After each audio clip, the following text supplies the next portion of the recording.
ಮೊದಲನೇ cinema licence ಕೊಟ್ಟವರು ಪುಟ್ಟರಂಗಪ್ಪನವರು ಅಂತ. ಹಂಗೆ ಯಾರೇ ಆಗಲಿ ಉಪಕಾರ ಸ್ಮರಣೆ ಸಮಾಜಕ್ಕಿದೆ. ಅದರಿಂದ ನೀವೆಲ್ಲ ಉಳಿಸ್ಕೊಂಡು ಈ ಸಂದರ್ಭ ಬೆಳೆಸ್ಕೊಂಡೋಗ್ಬೇಕು. Public office is not just a position, it is an opportunity. ನೀವೆಲ್ಲ ಯಾವ ದೃಷ್ಟಿಯಲ್ಲಿ ನೀವು ಕೆಲಸ ಮಾಡ್ಕೊಂಡು ಹೋಗ್ತೀವಿ ಅಂತ. ಈಗ ತಾಯಿಗೆ ಮಕ್ಕಳ ಮೇಲೆ ನಂಬಿಕೆ ಇರ್ತದೆ, ತಂದೆ ತಾಯಿಗೆ. ಮರಕ್ಕೆ ಬೇರೆ ಮೇಲೆ ನಂಬಿಕೆ, ಮರಕ್ಕೆ ಬೇರೆ ಮೇಲೆ ನಂಬಿಕೆ ಇರ್ತದೆ. ಸೊ ಭಕ್ತನಿಗೆ ದೇವ್ರ ಮೇಲೆ ನಂಬಿಕೆ ಇರ್ತದೆ. ಹಾಗೆ ನಾವು ಶಾಸಕರುಗಳಿಗೆ, ಪ್ರಜಾಪ್ರಭುತ್ವ ವ್ಯವಸ್ಥೆಯಲ್ಲಿ ಮಂತ್ರಿಗಳಿಗೆ ಎಲ್ಲರೂ ಕೂಡ ಅಲ್ಟಿಮೇಟ್ಲಿ ನಿಮ್ಮ ಮೇಲೆ ನಾವು ಡಿಪೆಂಡ್ ಆಗಬೇಕು. ನಮ್ಮ ಸ್ಟಾಫ್ ಮೇಲೆ ಡಿಪೆಂಡ್ ಆಗಬೇಕು, ನಿಮ್ಮ ಮೇಲೆ ಡಿಪೆಂಡ್ ಆಗಬೇಕು.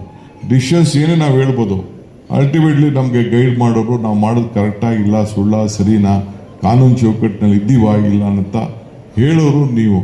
ಸೊ ಹಂಗೆ ನಮ್ಮ ಏನು ರಿಜ್ವಾನ್ ಅಹಮದ್ ಅವರು ಹೇಳ್ದಂಗೆ ಹಿಂದೆ ಹನುಮಂತಯ್ಯನವರು ಭಾಳ ದೂರದ ಆಲೋಚನೆಯಿಂದ ಈ ವಿಧಾನಸೌಧದ ಮೇಲೆ ನಿಮ್ಮ ಕೆಲಸ ದೇವ್ರ ಕೆಲಸ ಅಂತ ಬರ್ಸಿಸ್ಬೇಕಲ್ಲೇ ಅವ್ರಿಗೆ ಅಪಾರವಾದಂಥ ಜ್ಞಾನ ಭಂಡಾರವನ್ನು, ಅನುಭವದ ಭಂಡಾರ ಎಲ್ಲ ಕೂಡ ಇಟ್ಕೊಂಡಂಥ ಒಬ್ಬ ಮುಖ್ಯಮಂತ್ರಿ.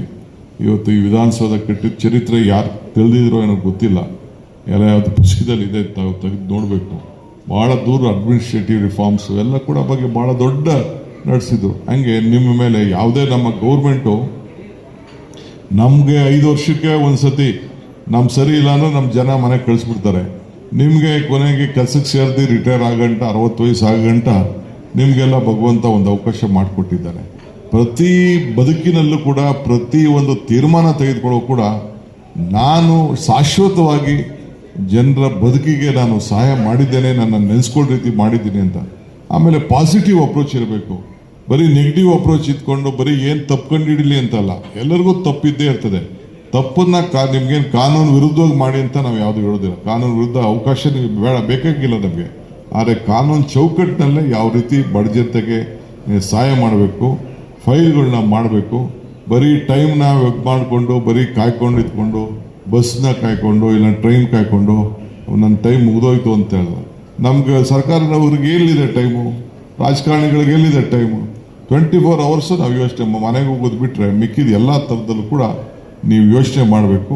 ಈಗಾಗಲೇ ಸರ್ಕಾರ ಕೂಡ ಅನೇಕ ಯೋಜನೆಗಳು ನಾವು ಕೂಡ ನಮ್ಮ ಮ್ಯಾನಿಫೆಸ್ಟೋಲ್ಲಿ ತಮ್ಮದು ಕೆಲವು ವಿಚಾರನ ನಂಜಮ್ ಪರ್ವೇಜ್ ಅವರ ನೇತೃತ್ವದಲ್ಲಿ ಒಂದು ಸಮಿತಿ ಕೂಡ ನಾವು ಮಾಡಿದ್ದೇವೆ. ಅದ್ರ ಬಗ್ಗೆ ಭಾಳ ದೀರ್ಘವಾಗಿ ನಾವು ಆಲೋಚನೆ ಮಾಡ್ತಾ ಇದ್ದೇವೆ. ಸೊ ಇಷ್ಟು ಹೇಳಿ ನಾನು ಹೆಚ್ಚಿಗೆ ಇನ್ನು ಬೇರೆ ಸಂದರ್ಭದಲ್ಲಿ ಮಾತಾಡ್ತೇನೆ. ಎಲ್ಲ ಹೊಸ ಸದಾಕ್ಷಿಯರು ಮತ್ತೆ 2ನೇ ಬಾರಿಗೆ ಅವರು ಆಯ್ಕೆಯಾಗಿದ್ದಾರೆ. ಅವರು ಕೂಡ ಸೇವೆ ಮಾಡ್ತಾ ಇದ್ದಾರೆ. ಸರ್ಕಾರ ಅವ್ರ ಜೊತೆ ಸಂಪೂರ್ಣವಾಗಿ ಅವರ ಜೊತೆ ಇರ್ತದೆ ಅನ್ನೋ ಮಾತನ್ನು ಈ ಸಂದರ್ಭದಲ್ಲಿ ಹೇಳಿ, ಅವರು ಕೂಡ ಸರ್ಕಾರ ಜೊತೆಲಿ ಯಾವ ಕೂಡ ಇರ್ತದೆ. ಆಮೇಲೆ ಒಳ್ಳೆ ಟೀಮ್ ಇದೆ. ನಮ್ಮ IAS ಆಫೀಸರ್ಸು, ಬ್ಯೂರೋಕ್ರಸಿ ಕೂಡ ತಂದೆ ಆದಂಥ ಒಂದು ಒಳ್ಳೆ ಕೆಲಸಗಳನ್ನು ಅವರು ಕೂಡ ಮಾಡ್ತಾ ಇದ್ದಾರೆ. ನೀವು ಅವರೆಲ್ಲ ಸೇರಿ ಒಟ್ಟಿಗೆ ಕೆಲಸ ಸೇರಿ ನಮ್ಮ ಸರ್ಕಾರಕ್ಕೆ ಒಳ್ಳೆ ಕೆಲಸ ಮಾಡಬೇಕು. ಇವತ್ತು ಬೆಲೆ ಏರಿಕೆ ಜಾಸ್ತಿ ಆಗೋಯ್ತು, ಯಾರೂ ತಡ್ಕೊಳಕ್ಕಾಗ್ತಾಯಿಲ್ಲ ಅಂತ ಎಷ್ಟು ಅವಕಾಶ ಇದೆ. ನಮ್ಮಲ್ಲಿ ಬೇಕಾದಷ್ಟು ಚರ್ಚೆ ಇದೆ. ಗೌರ್ಮೆಂಟ್ ಆಫೀಸಾಗೆಲ್ಲ ನೀವು ಯಾಕೆ ಫ್ರೀ ಬಸ್ ಕೊಡ್ತಾ ಇದ್ದೀರಾ, ಯಾಕೆ 200 ಯೂನಿಟ್ವರೆಗೂ ಕರೆಂಟ್ ಕೊಡ್ತಾ ಇದ್ದೀರಾ ಅಂತೇಳಿ ಬೇಕಾದಷ್ಟು ನಮ್ಮಲ್ಲೆಲ್ಲ ಚರ್ಚೆ ಇದೆ. ಆದರೂ ನಮ್ಮ ಮುಖ್ಯಮಂತ್ರಿಗಳು ಒಂದು ಪಾಲಿಸಿನ ನಮ್ಮ ಸರ್ಕಾರದಲ್ಲಿ, ನಮ್ಮ ಪಕ್ಷದಲ್ಲಿ ಮಾತು ಕೊಟ್ಟಿದ್ದು, ಆ ಮಾತನ್ನ ಉಳಿಸ್ಕೊಳ್ಬೇಕು ಅಂಥೇಳಿ ಇವತ್ತು 52 ಕೋಟಿ ರೂಪಾಯಿ ಅಷ್ಟು ಇವತ್ತು ಜನರ ಕಲ್ಯಾಣಕ್ಕೋಸ್ಕರ ಅವರ ಬದುಕಿಗೆ, ಕೆಲವರು ಭಾವನೆ ಮೇಲೆ ರಾಜಕಾರಣ ಮಾಡ್ತಾರೆ, ನಾವು ಬದುಕಿನ ಮೇಲೆ ರಾಜಕಾರಣ ಮಾಡಬೇಕು ಅಂಥೇಳಿ ನಾವು ಇಂಥ ಒಂದು ದಿಟ್ಟ ತೀರ್ಮಾನವನ್ನು ನಾವು ಮಾಡಿ ನಾವು ಕೆಲಸ ಮಾಡ್ತಾ ಇದ್ದೇವೆ. ನಮ್ಮ ಯಶಸ್ಸು ನಿಮ್ಮ ಕೈಲಿದೆ.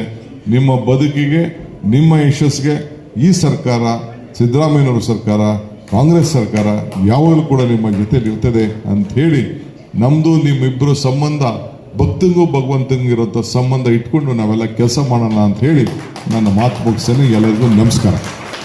ಅಧಿಕಾರಿ ಬಂಧುಗಳೇ, ಮಾಧ್ಯಮ ಮಿತ್ರರೇ, ಸ್ನೇಹಿತರೆ, ಅತಿಕ್ಕಿದ್ದಾರೆ, ಇನ್ನು ಭಾಳ ಜನ ಅಧಿಕಾರಿಗಳೆಲ್ಲ ಕೂಡ ಇದ್ದಾರೆ.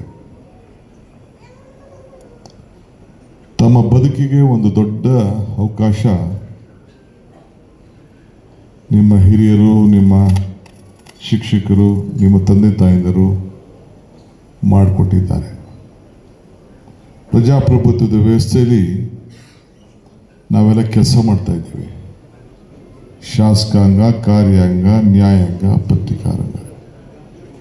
ಈ ಕಾರ್ಯಾಂಗ ನಾವೇನು ತೀರ್ಮಾನ ಮಾಡ್ತೀವಿ ಅದನ್ನು ಪಾಲನೆ ಮಾಡೋರು, ಜಾರಿ ತರೋರು ನೀವು.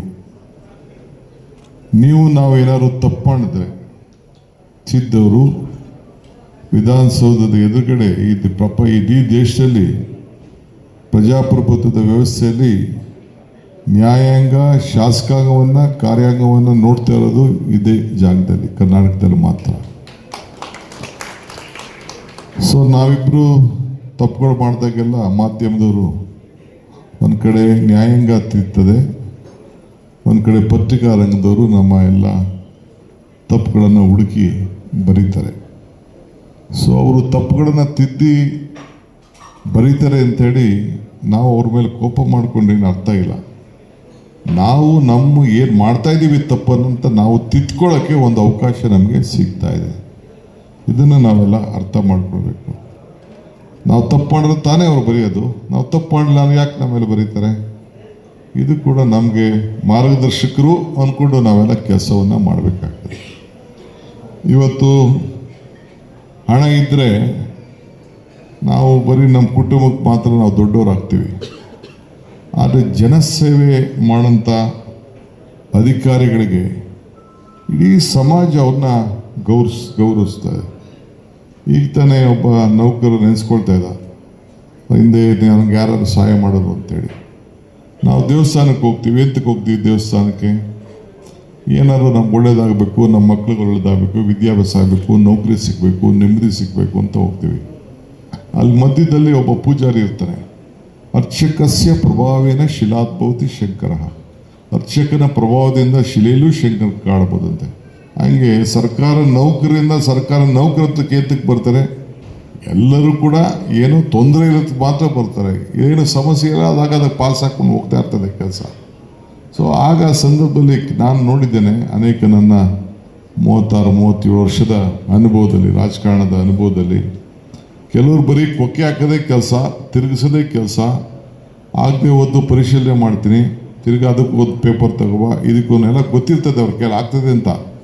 ಆದರೂ ಕೂಡ ಅವ್ನಿಗೆ ಏನಾರು ಮಾಡಿ ತಿರುಗಿಸ್ಬೇಕು, ಬರಬೇಕು, ಅವ್ನು ಮಾತಾಡಬೇಕು, ಅವ್ನು ಸಲಾ ಮಾಡಬೇಕು, ಕಳ್ಳೆಕಾಯಿ ತಂದುಬೇಕು, ಬಿಸ್ಕೆಟ್ ತಂದು ಕೊಡಬೇಕು, ಹಣ್ಣು ತಂದು ಕೊಡಬೇಕು, ಕೋಳಿ ತಂದು ಕೊಡಬೇಕು. ಇವೆಲ್ಲ ಹಿಂದೆ ಎಲ್ಲ ನಾವೆಲ್ಲ ಹಳ್ಳಿಗಳೆಲ್ಲ ನಾವು ನೋಡಿದ್ದೇವೆ. ಸೊ ಹಂಗೆ ಅದಕ್ಕೆ ಅವಕಾಶ ಸಿಗಬಾರ್ದು. ನೀವು ಯಾವತ್ತೂ ಕೂಡ ಪಾಸಿಟಿವ್ ಇರಬೇಕು. ಈಗ ಗೌರ್ಮೆಂಟು ನೀವೆಷ್ಟು 12.5 ಲಕ್ಷ ಜನ ನೀವಿದ್ದೀರಿ ನಮ್ಮ ರಾಜ್ಯದಲ್ಲಿ. ಎಲ್ಲರಿಗೂ ನಿಮ್ಗೆ ಸಿಕ್ಕಿರೋ ಭಾಗ್ಯ ಸಿಕ್ಕಿಲ್ಲ, ಎಲ್ಲರಿಗೂ ನಿಮ್ಗೆ ಸಿಕ್ಕಿರೋಂಥ ಅವಕಾಶ ಸಿಕ್ಕಿಲ್ಲ.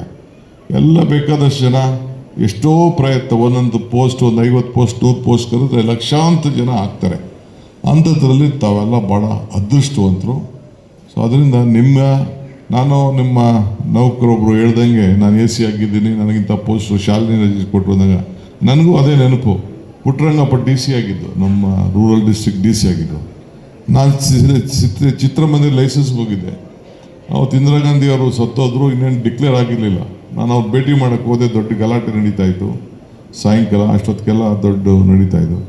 ಹೋದಾಗ ಪಾಪ ಆಯ್ತು ಕಣೆ ತಗೋ ಇವತ್ತೇ ಅಂದ್ಬಿಟ್ಟು ಇನ್ನು ರಜಾ ಘೋಷಣೆ ಮಾಡಿಬಿಡ್ತಾರೆ ಅಂತ ಅಲ್ಲೇ ಸೈನ್ ಹಾಕಿ ಅಲ್ಲೇ ನನ್ನ ಕೈಗೆ ಆರ್ಡ್ರ್ ಕೊಟ್ಬಿಟ್ರು. ನಾನು ಪುಟ್ಟರಂಗಪ್ಪನ ಪಾಪ ಚಿತ್ರದುರ್ಗ ಜಿಲ್ಲೆಯವರು, ನಾನು ಯಾವಾಗಲೂ ನೆನೆಸ್ಕೊಳ್ತಾ ಇರ್ತೀನಿ.